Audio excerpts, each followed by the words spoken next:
All right, so we'll start with the lecture. Om Ajnanatimirantasya Jnananjanashalakaya Chakshurunmilitam Yena Tasmai Shri Gurave Namaha Namam Vishnupadaya Krishnapristhaya Bhutale Srimate Bhaktivedanta Swaminiti Namine Namaste Saraswate Deve Gauravani Pracharine Nirvishesha Shunyavadi Ashatadeshatarine Om Namo Bhagavate Vasudevaya Janmadiyasya yathoanvayaditaratas Charteshvabhignya Swarat Tene Brahma Hridayadikavaye Muhyanti Yatsuraya Tejo Vari Mridam Yatha Vinimayo Yatra Trisargo Mrisha धाम्ना स्वेन सदा निरस्तु कुहकम् सत्यं परं धीमहि हरि ओम् सहना भवतु सहनौ भुनक्तु सह वीर्यं कर्वावहि तेजस्विनावधीतमस्तु मा विद्विषावहि ओम शांति शांति शांति। ओम जय श्री कृष्ण चैतन्य प्रभु नित्यानंद श्री अद्वैत गदाधर श्रीवासादि गौर भक्त वृंद हरे Krishna Krishna Krishna Hare Hare Hare Ram Ram Ram Hare Hare Hare Krishna. So, welcome to the course Veda Vriksha Vivaranam. This course is presented by Bhaktivedanta College, ISKCON Mira Road, Shri Shri Radha Giridhari Mandir. Before beginning the course, I would like to give you a brief history of the course, the history behind how this course was started. So, in the 90s, some devotees within the movement, they felt that only basic stuff is given in Srila Prabhupada's books. And for to find the further details, we have to refer to some external source. As Srila Prabhupada also many places in his purport used to write that for further details you can consult the so and so reference. He would give the reference. So that was being felt that to go back home, back to Godhead, not all the elements are given, and then the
Hare Krishna. So we have some other people also joining the course. So as I was saying, the background is that some devotees in the 90s, they felt that not all things are given in Srila Prabhupada's books. And for some, for referring for some advanced material, we have to refer to some other reference. And then many senior devotees at that time, they requested His Grace Atma Tattva Prabhu who is also the Shiksha Guru of His Holiness Bhakti Padma Saurabh Pracharan Maharaj, to develop a course which explains that how the different details are given. So that is how that is the history of the course. And at that time, Atmatattva Prabhu, he developed a material, and the name for the course was Four Books Are Enough. Because the four books, Prabhupada in one of the purports, he writes that Gita, Bhagavad, Chaitanya Charitamrit, and NOD. These four books are sufficient for one to go back home, back to Godhead. Sufficient in the sense that for anyone to go back home, back to Godhead, everything which is mentioned, there is no need to go to any other material. And then Maharaj took this course, and the name for the course was Vedas Seminar. So the course has two parts to it. One is the different branches of Vedic literature which are there: Ved, Vedangas, Upavedas, Darshanas, Kavya, Pancharatra. So that has been explained originally in both of the courses. A brief outline of both the course was given of the different branches. And the second element of the course is how Srila Prabhupada in his books has given us the essence, and how like he has given something about everything. And in this course, now this course name is Veda Vriksha Vivaranam. So Veda means the Vedas, Vivaranam means the description, and Vriksha means the tree. So the English translation is the exposition of the Vedic literature, or we can say the elaboration on the different branches of the Vedic literature. That is the meaning of the course. So this is a 7-day course, and in the 7 days, we'll expound on different branches of the Vedic literature. Just a brief overview, because we can't go into much technical nuances with the course. Depends on how much the people they are able to grasp into that much detail. We'll go and then head in there during the classes, and of course at the end extensively we'll actually practically see that how Srila Prabhupada has given us everything in his books. So this is done with the introduction to the course. I've shared the notes for the day one class, and my request is that to sit with pen and paper, because there are many points which will be there in the course, which you will have to write. Some nuanceical points will be there, any questions will be there. So for the questions, there will be three like type we can have. One is the right at that moment, if it is strictly related to the relevant topic which is going on. Second is at the end of the session, and the third one is like sometimes, because if a question is asked and suppose on some later subsequent lecture it is going to be covered, so then we'll have it at that time. So at the right time it will be taken up. Okay, so that is why we requested that to get the pen and paper, and the notes are shared. These are just basic points, the outline of the course. It is not a detailed notes, but you can still refer to it just to have a flow and understanding of how the course is progressing. So day wise, every day, like before the class only, the notes will be shared. So you can simultaneously open your notes, and you can refer to the notes. I think so. Let me check if the notes are shared. I think so. I've not shared the notes. Let's share the notes. Okay. So the notes will be soon shared. So these are notes which are sent. You can refer. So you can simultaneously open the notes and refer. Okay. So we would like to begin the course with the Tattva Vivek of Bhaktivinoda Thakur. Of how Bhaktivinoda Thakur is commencing his Tattva Vivek. For those who may not know, but Tattva Vivek is a book written by Srila Bhaktivinoda Thakur. It's a very interesting philosophical book, and he's beginning from some basic questions, and then he gradually proceeds to the details. So Srila Bhaktivinoda Thakur, he makes a very interesting point, and which we can observe this in our daily life, that when a person is born, at that time he has no discretion and he has no knowledge. Okay, after some time he begins to grasp the sense objects. That is true, and that is the time he is able to actually understand the world around him. The meaning is like if a person like a toddler is there, so he cannot. I mean, he cannot understand. Okay, the world around him. After some time, gradually he is able to the different sense objects which are there. He is able to comprehend little bit them, and then gradually, slowly and steadily, he is able to fully grasp the sense objects. And then now this query Bhaktivinoda Thakur writes that there are some vital observations which he has that one of the observation, okay, I'm sure that many of those who are attending the course, they must be already familiar with this, but this is how we begin the course. So some parts you may be knowing, some parts you may not be knowing. So if you know some part, then it's good. It's a revision for you. If some part you don't know, then it's a good thing you are getting to know something new.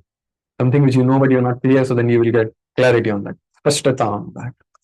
So the as I was mentioning, as a child grows, so there are different sense objects, and there's a observation based on his nature, which he sees that the driving force behind all his actions is happiness. That is what he first observes. That whatever he does, as a 5, 10 year old person, as a teenager, as an adolescent person, like so, the main aim is happiness, when the driving force for behind all the actions. And he understands that he himself, that I, is different from the body. There are many, of course, many pramanas, many logical reasons are given, but I'm just going to take one or two of them because already the audience is familiar with the reasoning behind that.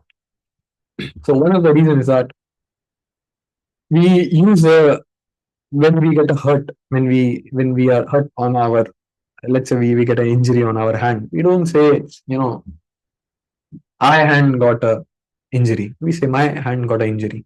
We don't say I hand. Okay, so we identify it as my hand. That is an organ belonging to me. So right there itself, we can understand that there is a difference. The I is different from the body. And the second difference is that you observe that, as we say that, in my childhood, I used to come to this park and I used to play, and or we say that this is a college from where I graduated. So the body changes. A person who is 50-year-old, he can remember, and the memory of 10 year when he was 10-year-old, that lingers in his mind. So the body has changed significantly, completely, as it is said that in every 7 years, all the cells of the body they change. So the body has changed, but he still has a memory. So there's a distinct observer who is very different from the body, and he's observing everything. And that is I, and that is soul. And that is what seeks for happiness. And he observes that the body which he has got, it has got senses through which he acquires information. And there's a mind which functions in a way of what is satisfying for my senses and what is not satisfying for my senses. So that is how he understands the body, which has got senses to acquire information. The driving force behind all actions is happiness, and this I is different. And he also understands that when the senses comes in contact with the sense objects, there is pleasure. But the pleasure is temporary. However, there is proclivity for perpetuity of the pleasure, meaning there's a tendency to acquire a perpetual, permanent happiness. But we understand that the happiness from any object is not permanent. There's also an observation of the you can see the inquisitiveness. Basically, the Sachidanand which is there in the body, that somehow manifests in a person. So a person who is not learned, he may not be able to correctly identify with the terms. But these three things, the proclivity or perpetuity, that is to live long. Because as you know, any person, if his or her life is in danger, he will try to shield himself. So there is the proclivity for perpetuity, there is a proclivity for happiness, for pleasure, for a permanent pleasure, though we do not get in this world. And there is a inquisitiveness which is there. So a small child is very inquisitive. Then when he observes this, now of course it is a very rare phenomena. Okay, it's seldomly any person is there. The reason is because now the world has become so external focused. So much we are focused on external objects that there is hardly any time to think on this internal matters. But previously when the life was very peaceful, and if that word is only to be used in slow life, then people would have they would ponder over such questions. And Bhaktivinoda Thakur in Tattva Vivek, he says that there are two fundamental questions to which the person comes: who am I, and what is the purpose of life? Because he's seeing that he's after pleasure, he's after his inquisitiveness is there in him, and there is the proclivity. Proclivity means tendency for perpetuity, that is, he wants to live permanent, and that he is different from his body. There's suffering all over the world. So then the question that who am I, and what is the purpose of his life? So, like, there are many questions. Why am I here? Is there a God? So, like in the normal JHD course, we have different questions, but these can be summarized in these two questions: who am I, and what is the purpose of life? Every question includes in this only. And this also includes what is this world around me? Because there is also a tendency that what is this world around me? Is there some person behind that? And what is the interconnection? Basically, in the technical term, it means Chitta Chitta Ishvara. Chit is the soul, Jiva. Achit is that which is not Chit, that is which is not conscious, that is the Prakriti, the world around us. And Ishwar is the controller of both of them. So Jiva, Jada, and Brahman. So different terminologies are given. Now, the answer to this question is there is one right answer and there are many wrong answers. Basically, every philosophy, it is only concerned with the relationship between these three components: the Chit, Achit, and Ishwar. And the correct relation, there is only one type of correct relation, which is the correct answer, and there are many wrong answers which are there. Now, the wrong answers, so first let us take the right answer. The right answer is independent of space and time. And any person at any point of time, on the wheel of time, and at any place under any circumstance will get the same answer. It is the right answer because it is not dependent on conditions or upadhis, you can say. But the wrong answer, the wrong answer is wrong because it is heavily subjected to the ambient circumstances, that is, to the circumstances which is there. And thus, it can be incorrect, it can be partial, or it can be an incomplete apprehension of the truth. Okay, because different people, they are in different, like we have Aristotle. In India also there was so different darshanas which were there. Nyaya, Vaisheshika. We will look in when we come to the darshana section, we will look into it. So Nyaya is there, Vaisheshika is there, Sankhya, Mimamsa is there. Then in Western philosophy also, there are so many philosophies. The monism is there, agnosticism is there, and then so many philosophies are there. Some are correct, some are partially correct, some are fully wrong, because they are dependent on the environmental condition, on the time, place, circumstances which were there, and according to their intelligence, they do it. And that is the reason their answer is wrong. However, there is a correct answer. Now, in philosophy, in the Indian philosophy, the things which are to be known. So there are two terminologies which are there. So you can write it down. In the English is the epistemology and the ontology. Epistemology means the pramanas, and ontology means the prameyas. So pramanas means the means of knowledge, and prameyas means the objects of knowledge. For example, I want to learn mathematics. So mathematics, the subject, it becomes the ontology, and in Sanskrit, the correct term is epistemology. Whereas the means to learn, because there are many means to learn the mathematics subject. There is online resources are there. You can learn from YouTube, you can learn from your friend, okay, from a teacher, from a textbook, nowadays from AI also, from ChatGPT also. There are different means are there. So these means are known as pramanas, and the subject mathematics or science, biology, whatever it is. That is known as prameyas, technically. So, as the person is having the doubts, who am I? What is this world around me? What is the purpose of life? So these are the questions. So, this is what constitutes the fundamental prameyas which are there. Of course, there are 9 prameyas. If at all someone is conversant with that, otherwise we will cover it in the Darshana Shastra. Okay, like this, these questions are not the prameyas. Okay, but for the time being, you can just understand that these questions are there and we have to find the answer. Now, in the course which is given, so you have the pramanas which are there. 10 pramanas are there given. Pratyaksha, Anuman, Shabda, Arsha, Upaman, Arthapatti, Anupalabdhi, Sambhava, Aiti, and Cheshta. So, you know, all the different sense, you can see the epistemological means which are there, the pramanas, these 10 are there, and which is accepted. Mostly, if we take all the different lines of philosophies of Indian philosophy, then these are the 10 which are there. So, different philosophies, they have they accept different number of pramanas. For example, the Charvaka, if you don't know Charvaka, that is okay.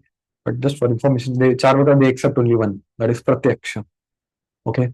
And Vaisheshika, they accept only two, Pratyaksha and Anuman. The Sankhya and Patanjali Yoga, they accept Pratyaksha, Anuman, Shabda. In Nyaya, there is an addition of Upaman. And so different, the Pauranik is there, the Tantra is there. In Tantra, the Cheshta, which is there, that has been accepted as a Praman in Tantra. So I will just give you a brief outline of these 10 pramanas which are there. So Pratyaksha means Prati Iksha, that is sensory perception. That is through the senses which we acquire from the 5 Jnanendriyas, the eyes, the nose, the skin, the tongue, and the ears which are there. So from the 5 senses, we get the information, and that is known as sensory perception. Anuman means inference. That one very common famous example is that, so there's a person who is a Devadatta, his name is, and he's a very fat person. Okay. Or you can take a different example, because then it could get confusion. So as a another famous example, where there is fire, there is smoke. Where there is smoke, there is fire. So if you see smoke on the top of a mountain, then you conclude that there is fire, because we have seen in the kitchen and at so many different places where the fire is burned, that where there is fire, there is smoke. So that is known as inferencing, basically, from the simple. Okay. And there are different types of inferences which are anumanas there. There is a Vyatireka and Anvaya, so positive inference, negative inference, which is there. Shabda means the revealed sound knowledge, Vedas. This here it is written in this way.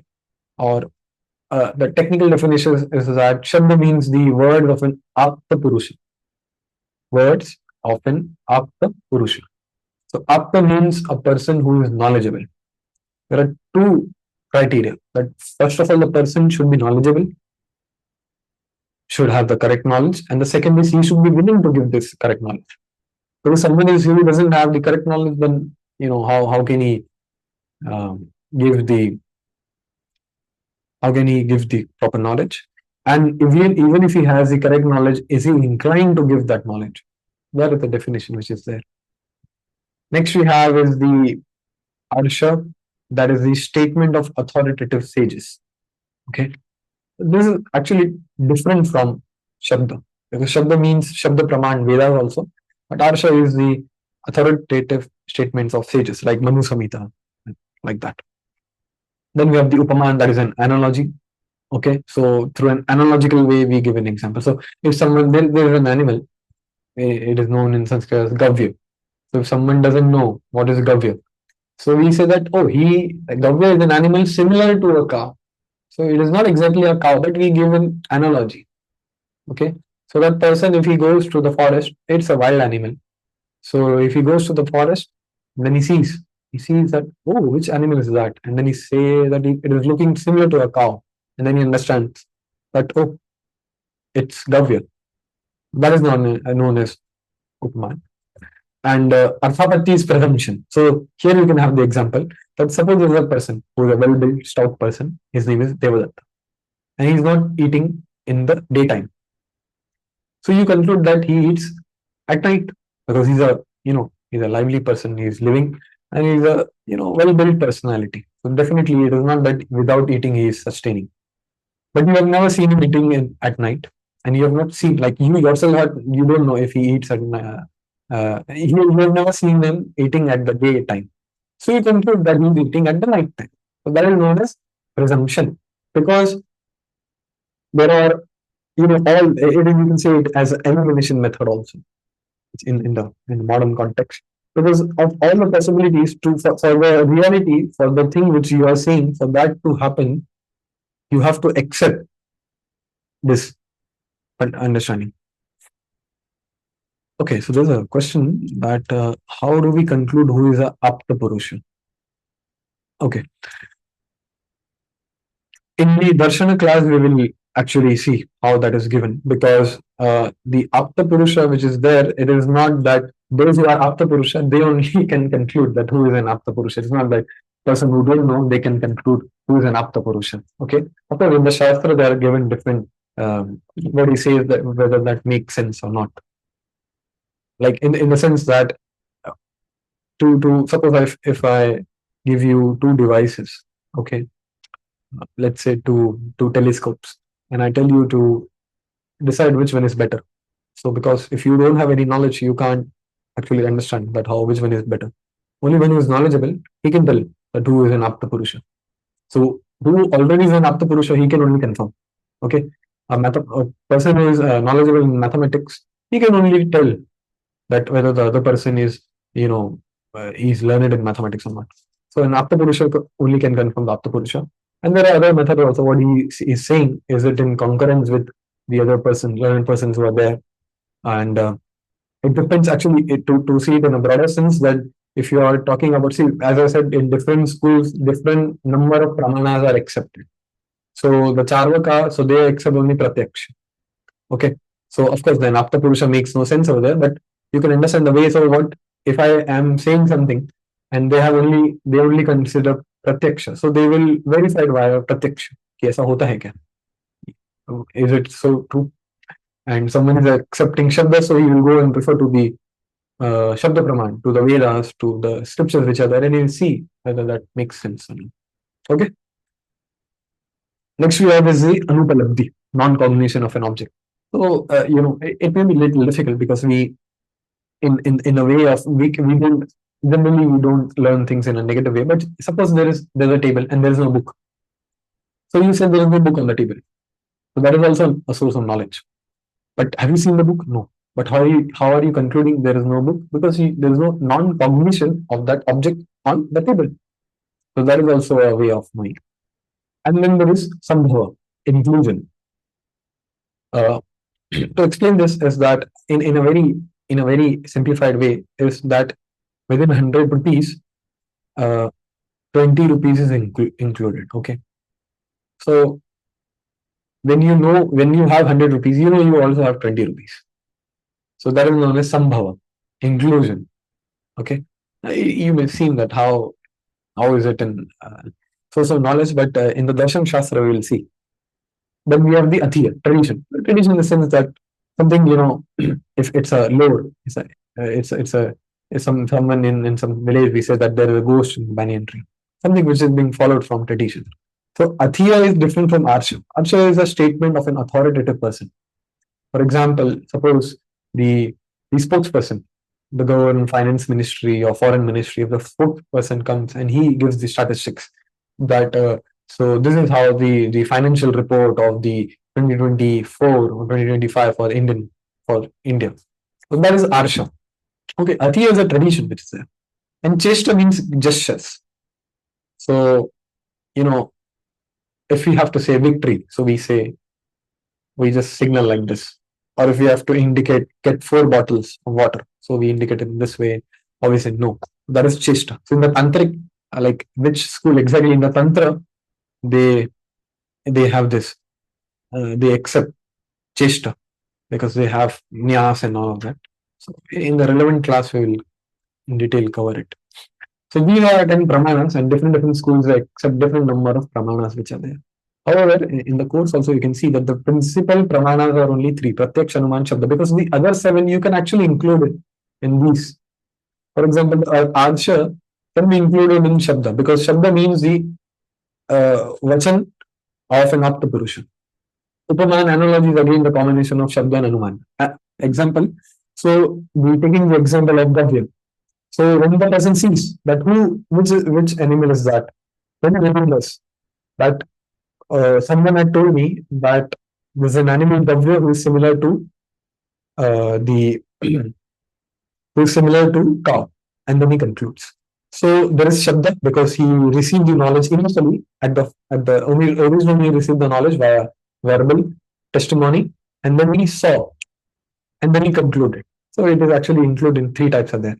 Then Arsapati is there, then that is of course from Hanuman only. Presumption is that Devadatta, if he is not eating at the daytime, then he is eating at the night time. That is also included in logic, inference only. Anupalabdhi is also from Pratyaksha, because if you are seeing, so via Pratyaksha only you are seeing that there is no book. So that is also a part of Pratyaksha. Sambhava is again included in Anuman, because it's logic to know that within 100 rupees, 20 rupees is included. Atiya again is part of Shabda, and Chesta is also derived from Pratyaksha, because when I denote four, it is by see. You see, if a person is blind, then he cannot understand Chesta.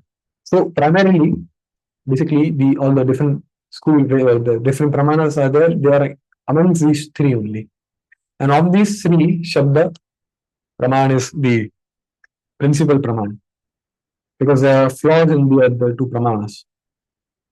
What are the flaws will, in the Darshan Shastra, will look into more detail. But here you can just understand some things. For Pratyaksha, the flaw is that there's a famous stroke, Brahma Pramada Vipralipsa Karana Patava, Arsha Vignava Vakyana Ye Sabadosha. So four defects which are there: Brahma Pramada Vipralipsa Karana Apatava. Okay. So those four doshas are there. So Brahma means illusion, because there's a tendency to come under illusion. Pramada, so Brahma means to mistake, to do mistakes. And Pramad means to come under illusion. Vipralipsa means cheating, and Karana Apatava means imperfectness of the senses. So Brahma means to commit mistakes, that is to err as human. Because definitely our senses are limited, so we commit mistakes. And Pramada means to be under illusion, because there are different types of illusions. Optical illusions there's audio illusions are there. So those, because that is again the imperfectness of the senses. Vipralipsa is the cheating tendency which is inherent in a person. And Karana Apatava means the instrument. Okay, and Apatava means imperfectness. So imperfectness of our senses, because our senses, they can only function in a proper way. Like our eyes can only see the visible spectrum of the entire spectrum of what do we see? Rays. What is the entire spectrum of rays? Light spectrum, which is there. So there's an infrared, UV ray. So there are many rays waves which we cannot see. Radio frequency we cannot see.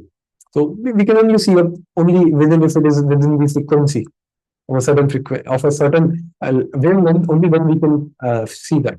And same for the sound. If it is from, I think so, from 10-20 hertz to 10,000 hertz, 20 to 20,000. So if a sound has a frequency lower than this or higher than that, then we cannot perceive it. So our senses can only function in a given with respect to certain conditions only. Under certain conditions only it can function. So there are instrumental functional limitations and conditionals. So limitation in the sense that we cannot see our own eyebrows, okay, our own eyelids, okay, which is nearest to us, or beyond the range we cannot see. So these are the limitations, and conditional in the sense that we can only see under certain conditions. There has to be light, source of light. Another problem with Pratyaksha is that we cannot acquire knowledge of past or future, because with the senses we can only see what is happening right now. Okay, 500 years back, what happened here, I cannot know. I cannot see that, or what is going to happen. So that is the problem with that. And for it is also invalid for the trans-empirical matters. That is something which is beyond the sense. Now, what is happening in America? I cannot see that. Or what is happening beyond this world, beyond this, material world, that cannot be acquired from the senses. So these are the problem with the sensory perception, because people they emphasize so much on the sensory perception, especially in the modern context. You have the machinery, that is okay, but again, they also have their own conditional, their own limitations. Because at the end, machines nowadays, machine creates machine. That is true, but initially it was a human like machine. Human beings only created some initial machines, and now those machines are there, and they create some other machines. They have, of course, the expanded exponentially the limitations, the conventions which are there, but still they are subjected. They cannot perceive something of the past, something of the future.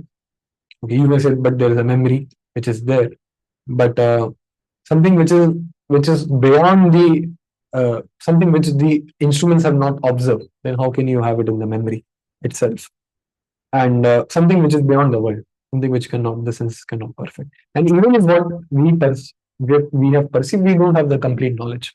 For example, the atom which is there, or for the galaxies, and like the modern cosmology, the modern diagram of the cosmology is there. So there also they don't have complete energy. For the best example is a dark matter and dark energy. We only know that there is something, but we don't know what is there. So even with all the telescopes and everything, we only know that there is something. That is also a good example of Arthapatti, because when I don't know the exact details, but when they had calculated the mass, then like they came to the conclusion of the existence of dark matter and dark energy, because it was needed. Otherwise, they could not explain the reality according to the modern thing which is there. So that is also an example of uh, Arthapatti. Okay, so it is a common thing. These 10 epistemologies means it is not something that only it was used in the Vedic times. Even in the modern context, it is used. The problem with the Anman is, of course, there are again the four fundamental defects which are there, and the inferences, if they are subjected to conditions. That is, it is not every time that when there is fire there is smoke. Okay, the wood has to be there. Otherwise, there is no. Is not in every instance we see. So there are conditions are there. And of course, again, the inference is invalid for something to know from past or something to know from the future. And another thing also is, if you have heard the term, then that is okay. Vyapti, invariable concomitance, which is there. Because the inference, that is to see the linga, that is to see the lakshan in the sadhya. And then when we have the principle, that is known as vyapti. So you can leave the term because it is a little difficult. Basically, what it means to boil down it in very simple terms, how you make an inference. You can take the example of the smoke, the fire on mountain. So there's a mountain, you see smoke over there, and then you conclude there is fire. So sadhyam. So the paksh, sometimes are there. You can write maybe, or you can leave it. It's not important. Paksha. First is the paksha. So the place which is there. The place is mountain. Then you see some symptoms, which is known as linga. That is, there is smoke. Then you have that there is fire. Okay, you're not concluded. You're saying there can be fire. So fire is something which you have to prove. To prove. That is the sadhya. Now, how do you prove that? Using the logic, using the inference that where there is fire, there is smoke. So this principle is known as vyapti in Sanskrit. So vyapti is the relation of the linga which is present in the paksha to attain the sadhya. That is, the invariable concomitance is the presence of the middle term in the major premise. So you can leave the terms. That is logistical error.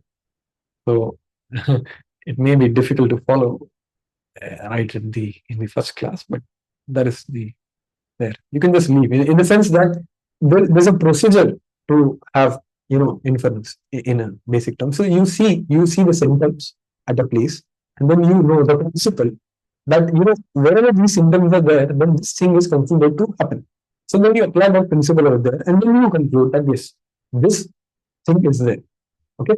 But then if there is any problem into this synchronize, into this, Vyapti, into this applying the principle, then your inference fails. Okay. There's no smoke, but there is some small, fog over there. So then your inferences fail. That is the main, the main point here is that then your inference will fail because it is not smoke, it is fog which is there. Okay. So if we take this example and we can have the all the four things which are there. So one sees smoke on mountain, and based on the previous observation, he's concluded that there is fire. Now the defects are that, but no, that is the mistaking. Now suppose there is the rain has occurred, so the fire has been set off, but still smoke is there. But you are concluding that there is still fire, but there is no fire. Okay, but post, like after the fire is being extinguished, even after that for some time there is smoke. But you have mistaken, so that is Brahma.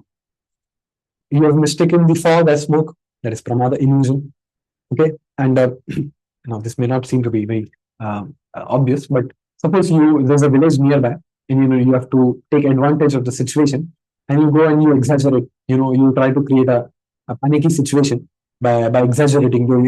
There's a forest fire, and the fire is going to just engulf everything, and you go and create a havoc. So that is the cheating propensity, which is naturally there in a person. And Karna Bhattava is that the you just mistook it as smoke. There was no smoke. You are colorblind, or you cannot see. So these you can have the four defects which are there. So therefore, the Shabda Praman is the. So now again you can see this is known as elimination method, Arthapati. So the three Pramanas are there, and we eliminated the two other ones, and we came to Shabda. And so you can say the Shabda is best. But even so, this is known as negative, in a negative way. So you have three options. Okay, in MCQ, in the competitive exams, you must have used this technique. So there are four options that there. Option A is not the answer, option B is not the answer, option C is not the answer. Then by default option D is the answer. That is one way of coming to the right answer. And another way is you calculate the properly you calculate, and then you come to the answer D. So the second way of proving how Shabda is best, that it is the Shabda Praman, because first of all it is of course stood the test of time. By that you can know about the future, you can know about the present, about the past also. What has happened 5,000 years back? What is going to happen at the end of this? In the next 130, all of that you can know through the Shabda Praman, which is there. So that is how we come to Shabda Praman, and the Shabda Praman means the Vedas. In this way is what we have followed in the Shat Sandarbhas. Jiva Goswami also follows a similar methodology in the Tattva Sandarbha, which is the first of the 6 Sandarbhas. That is how Jiva Goswami he is bringing up the topic. It's a very methodological, systematic way how he is expounding the philosophy of Sri Chaitanya Mahaprabhu. He is establishing it. So there also he says that these 10 pramanas are there. Then he says that these one can go and read it. Then he's coming to the 3 pramanas, and he's saying what are the problems. Then he comes to Shabda Praman. Then he comes to Vedas. Then he comes to Bhagavad. Like gradually he's coming to Bhagavad. Okay. So we will not dive into that because that is not the subject matter of the course. So then we come to the Vedas, which are there. So Shabda Praman, it refers to Vedas. Traditionally, when we say Shabda Praman, it means the Vedas. The word Veda, it comes from the root word Vid. In Sanskrit, we have a root word. Even in English, we have that, like historically. So the root word is history. So the word Vid means in Sanskrit it means to know, to acquire, or to understand. Depending on the context, words in Sanskrit they have various meanings. So Veda means to acquire, to know. Okay. Veti, Aham Veti, Shuka Vetmi, Vyasa Veti Avet. So that is in the terms of, in that verse which is there, Lord Shiva is saying. So that is I know, he know, Vyasa may or may not know. That is there. And Vedesha Sarve Aham Eva Pret. In that way, in that verse, Krishna is using Vedas as the Vedic scriptures. So Vedas, they have different, they are used in different sense. So in the Vedas, so now we come to the, we are done with the introduction, and now we are coming to the first branch of the Vedic literature, that is the Vedas themselves. Okay, so now we are done with the introduction. Now we are coming to the Vedas, and in the Vedas we are having the introduction to the Vedas. Because for today the topic is the introduction, the basic introduction, and the introduction to the Vedas. So in the Vedas, we must first understand that any source of knowledge, I repeat, any source of knowledge, spiritual, material, para, that is spiritual, and apara, material. The source of that knowledge, the root of that knowledge is the Vedas. It is only from Vedas everything is there. That is the reason, and for any type of person, there is something in the Vedas. From personal sensual enjoyment to liberation from this world, all the different varieties which are there, all the different desires which are there is something, that there is a way, or like someone has a desire, and the way to fulfill that desire, you can find the information from the Vedas. And that is the reason why Vedas are known as Kalpavriksha, because it is like a desire tree. How we'll see it in the course. It is very interesting to see how different philosophies.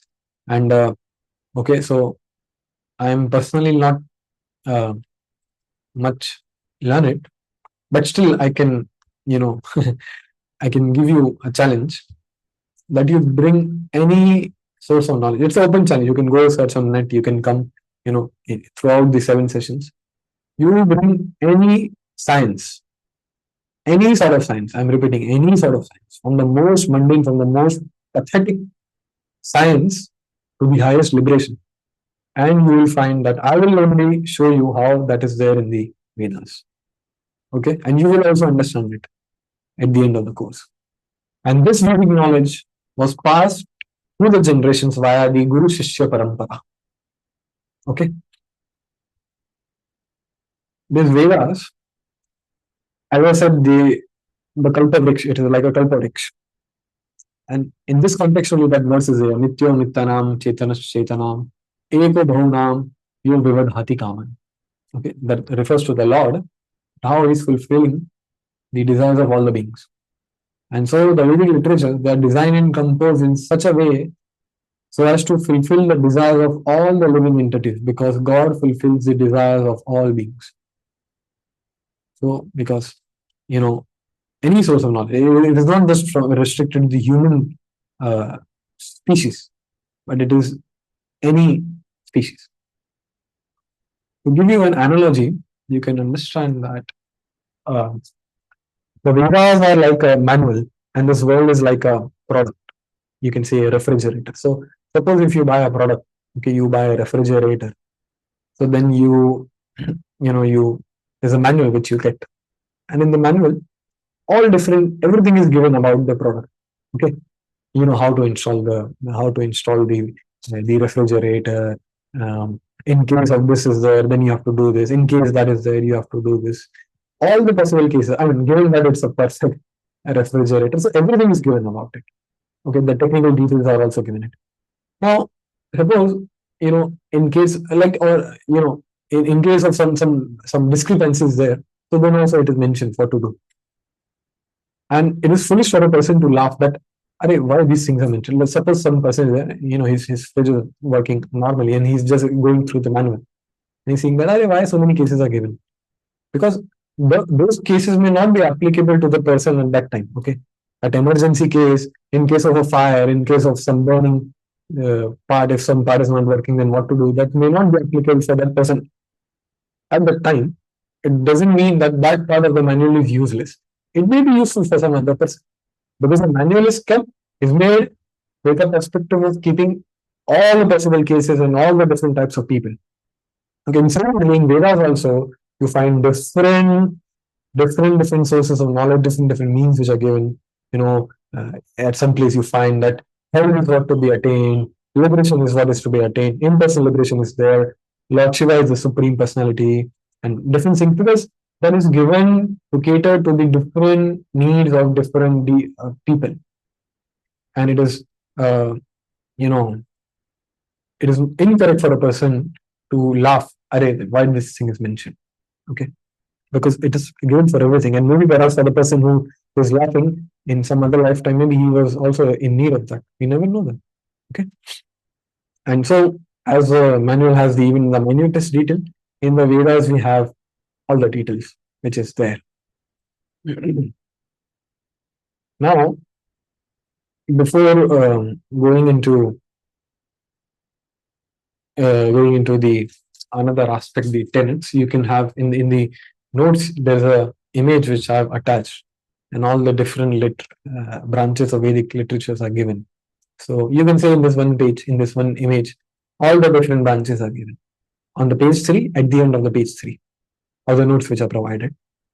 So Vedas, Vedangas, Upaved, Darshana, Tantra, Agama, Purana, Itihas, Kavya, Pancharatra, Vidya. So everything is given in this. And this is what is going to be our coursework. Okay. Each and every day we'll take different branches. Someday we'll have to take the two branches simultaneously. Okay. So this is our syllabus. To just explain in brief, the Vedas are the four Vedas, Rig Veda, Yajurveda, Samaveda, Tharvaveda, and each of them have the four components: Samhita, Brahmana, Aranyaka, Upanishad. Okay, so when we say Taittiriya Upanishad, so it is not only the Taittiriya Upanishad, but there is a Taittiriya Samhita, there is a Taittiriya Brahmana, there is a Taittiriya Aranyaka and Upanishad. Some may have got lost, but like it's a complete unit, Taittiriya. And then we have the Taittiriya Samhita, then the Brahmana, Aranyaka and Upanishad. Okay, some things are lost, some things we don't have. Vedangas which are there. So Vedanga is the preliminary, the limbs of the Vedas, which are needed for someone to study the Vedas, because before which are the Shiksha, Vyakaran, Nirukti, Chandas. That is you can say, in a way, that is grammar. Sanskrit. Vyakaran is the Sanskrit grammar, Shiksha is the pronunciation, Nirukti is the etymology, the meaning of the words, Chandas is the different meters of how you chant the verse. So if you don't know the language, then how can you understand the books which is written in that language? So that is not the preliminary thing. Jyotish is the it would be very incorrect and very wrong to say Jyotish means astrology, because astrology is just one part of it. We'll see in the relevant section. And Kalpa is the rituals which are there. Taluka Veda, these are the supplementary Vedas. Ayurveda, the Indian medical science. The Gandharva Veda is the the Veda of dance and music. Dhanu Veda is it is the military science, and it is not only restricted to the bow and arrow, but it means all the different weapons which are there. Stapatya is the architecture in Indian architecture. It also has the Vastu into it. Then we have the Agamas which are there. So that is 5 Agamas are there: Vaikhanika, Shaiva, Ganapatya, Shaurya, Shakta. Shaurya means Shakti. Ganapatya means Ganapati worshippers which are there. We have the Puranas. Puranas are also there are major Puranas, Upapurana, minor Puranas, and there are Upakyanas also. We have the 2 Itihas, Kavya Shastras which are there.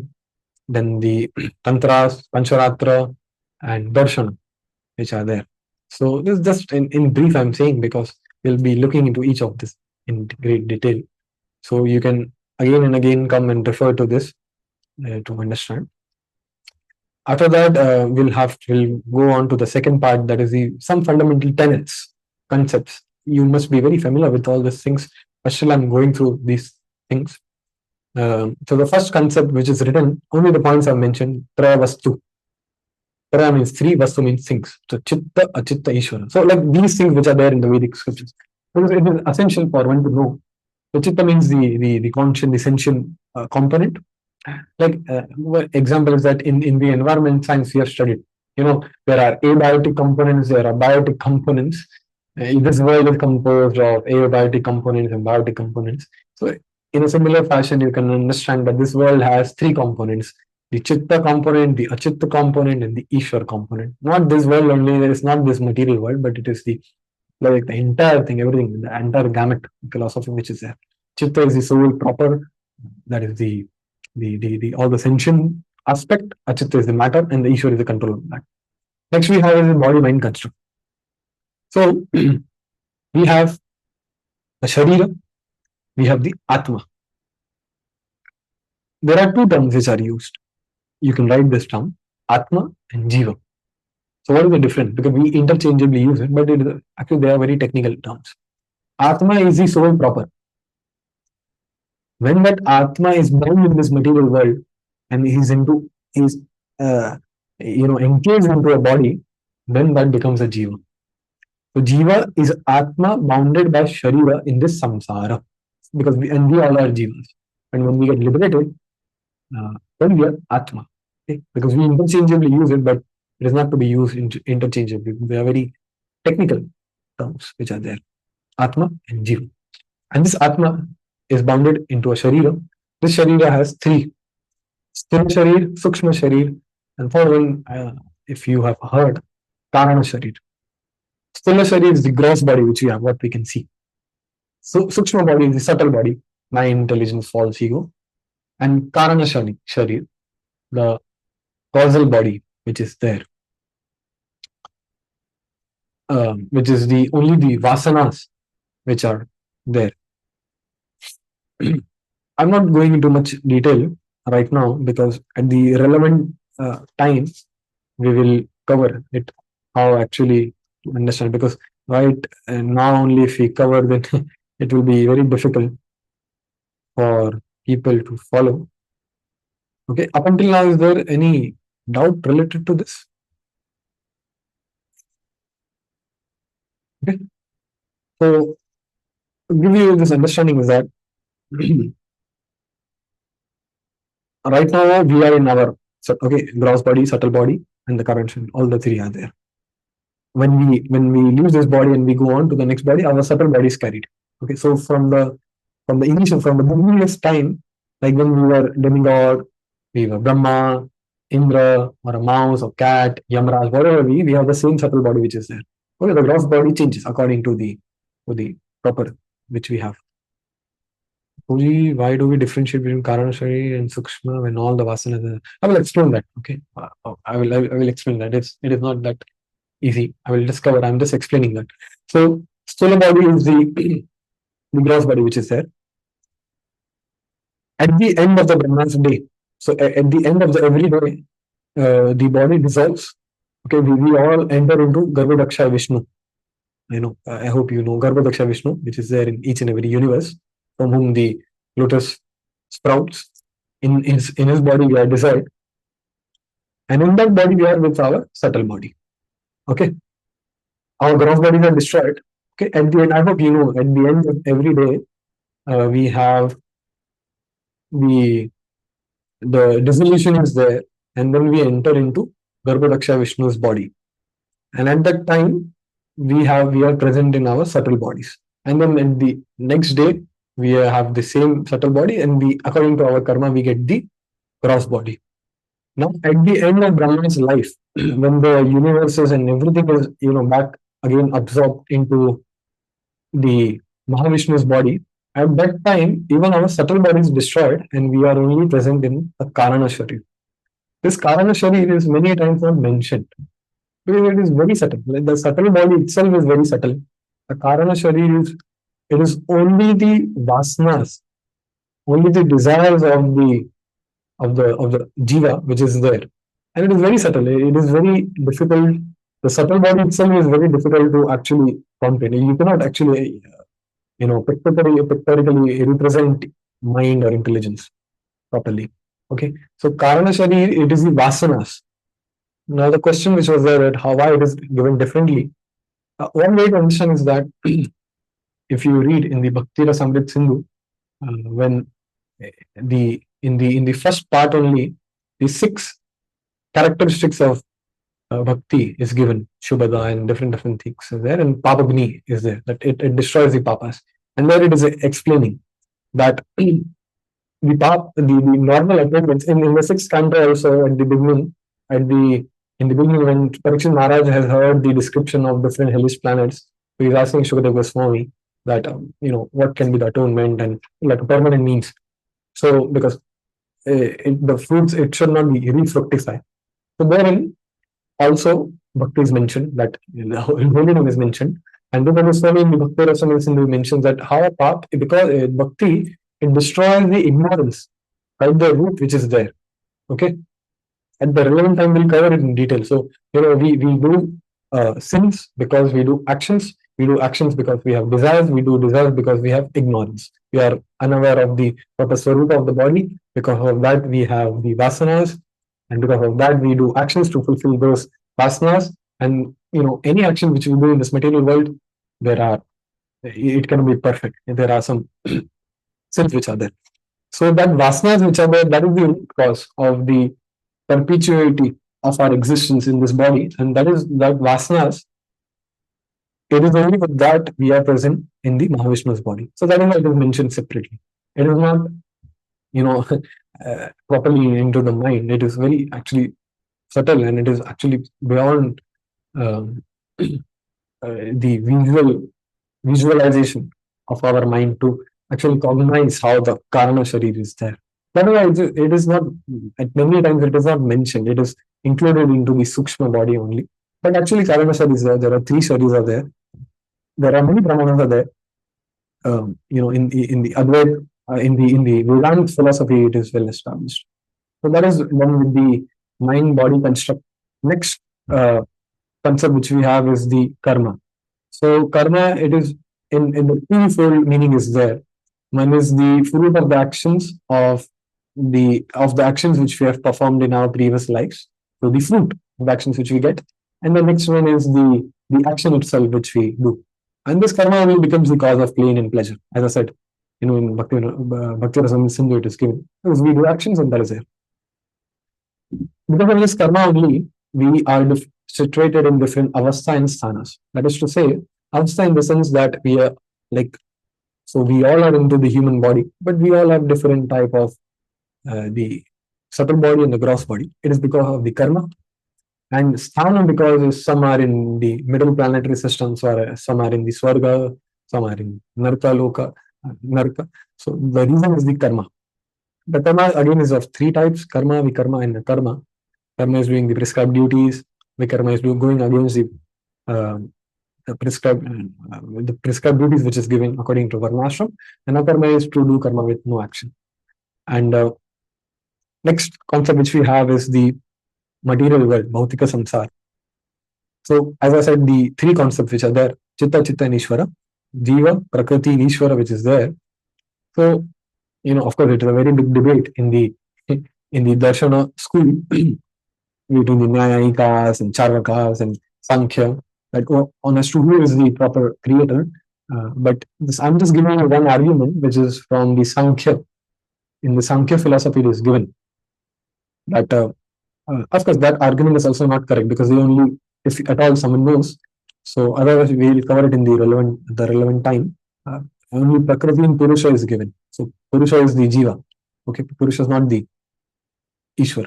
So there are three components: Jiva, Prakriti, and Brahman. And who can be the creator of this world? The Jiva cannot be the creator of the world, because it is itself bound by the samsara. So how can it be the creator? The Prakriti also cannot be the creator, because there is no instance of an insentient object being created on its own. Okay, I hope you understand that there is no inanimate thing which is created on its own. Okay, there's an initial sentient being whose intervention is required, and on whose instigation only something makes. Of course, when one thing is started, then it can evolve. That is a different thing. But at the first instance, an intervention of an sentient being is required. Okay, and that is how they come to Ishwar. Because so by elimination method also, and of course there are many reasons are given, but I'm not going into this. How this Bhautik Samsara comes into place, just in brief, because at the Sankhya we will cover it. So first we have the Pradhan, that is the Avyakta, material nature which is there. Okay, then Prakriti is there, then Pradhan, Prakriti. So in the Prakriti, all the three gunas which are there, Sattva, Rajas, Tamas, they are in equilibrium, 33.33%, which is there. Okay, so when there is no problem, then there is no creation. As soon as there is some imbalance, then there is a creation. Okay, so when there is Mahatattva, which is the prominence of Sattvagun, and there is Sutra Tattva. Okay, in Bhagavatam it is mentioned at some places, because it is very subtle, so it is many times not mentioned. We have Mahatattva, and then directly it is we proceed to Ahamkar. Okay, so like similar way, the Karaneshwar is also not many times mentioned because it is many times included within the subtle body. Then from the Sutra Tattva, we have Ahankar. The Ahankar itself is in the three forms: Sattvic Ahankar, Rajasic Ahankar, and Tamasic Ahankar. And in Sattvic, we have the mind. So this is given in the third canto. I'm just brushing through all these concepts because they are important. Mulabhutas. Mulabhutas means tenets. Sattvic is there, Rajasic is there, Jnanendriya and Karmendriyas come from there, and Tamasic Ahankar is there. And then after that, these elements are there. And in the Bhagavatam, you'll find the description. The Lord's glances. Again, he glances at each and every instance, he's glancing. And there's a mixture, and then we have gradual evolution of this part. Then we have the three gunas, sattva, rajas, tamas. Sattva gun, just in brief, it is the purest of the three modes, conditioned with knowledge and sense of happiness. In the 14th chapter, you can find the description. Okay, there is a contention with the knowledge, and it is being conditioned with the sense of happiness. Rajas is the attachment for the objects. It is the rajas only because of which there is action in this world, and tamas is the ignorance, and one is bind to madness, laziness, sleep. Next concept which we have is the Chaturvida, the four Purushartha: Dharma, Artha, Kama, Moksha. So the Dharma is the performance of one's prescribed duties. Artha is the performance of prescribed duties for one's sustenance according to one's qualification. So we do things, in this world according to the scriptures, according to our avastha, prescribed duties. We have to sustain ourselves. For that, we have the economic activities. The economic activities is done to make money, to fulfill our desires, and that is kama. And moksha is to liberate from this material body and to attain our mula swarupa. This dharma is what distinguishes a human from animals. Okay, because there are four. If the dharma aspect is removed, then we only engage into the eating, sleeping, and defending. Ahara, nitra, bhaya, maithunam, samanya, meta, pashubhit, narayanam. Dharma hi pesha madhiko vishesha dharmena hin pashubhi samanam. So this is a verse from Mahabharata. There it is written that dharma is what separates us. So that is the importance of dharma.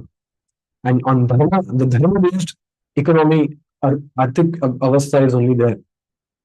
And on that arthik avastha, so what we do, because not everyone can, just aspire and do focus on moksha. Different people on different avastha and sthanas, and as I said in the Vedas, all different types of personalities with different mentalities, they are being catered to, and so accordingly the prescription is given. So, and then we have kama, and then gradually the aim is to have moksha. And this eating, sleeping, defending, these are the four basic needs. And of course, now when we say in the modern context basic needs, now there are many more basic needs which are there: internet, phone. But if we boil down, then it is these four things only: eating, sleeping, defending. Okay, we do it in a very sophisticated way in our human body. But if a person's all activities are only sustained to these four things, then we are as good as the animals. Then we have the varnashram. Varnashram, as Krishna says, Chaturvarna Maya Guna Karma Vibhasha, Tasya Kartaram Apyam, Vidya Kartaram Avyayam. Guna Karma Vibhagashaha. According to the Guna and the Karma, Krishna himself, it is not a created thing. He has given the methodology of how should the things work in this material world. And for the spiritual progression, he has the four ashrama: brahmacharya, grahas, vanaprastha, and sannyas. And for the functioning of this world, there are four varna: brahmana, kshatriya, vaishya, and shudra. And it is not birth based. I'm not going into much detail because this is not the course content, the primary course content of this Veda Vriksha Vivaranam. It is as an incident topic only, because before going into the Vedas, we are covering the Mula Bhutas, that is the tenets which are there. And as the verse, Yasayal Lakshanam Pumsa, Yasayal Lakshanam Proktam, Pumsa Varnabi Yanjakam, Yaranyatrapi Drishyada, Tatteneva Vinidrishyada. As Narad Muni says in the 7th canto to Yudhish Maharaj, based on the symptoms, this classification is there. So all that theory which is there that by birth only is there, that is all nonsensical thing. Of course, there are many instances in the modern history, modern in the sense like in the Kali Yuga in the last 2000 years, those things are there. Some instances are there, and with the progression of the Kali, in, that happened. But maybe the system was that based on the symptoms, we have that. So the very good best example is Vyasadeva himself. He's a he's a of course he's a son of Parashamuni, but his mother, she was a normal fisherwoman. Okay, but so but still we consider him as like he's given us all the scriptures. So there are many instances which are there.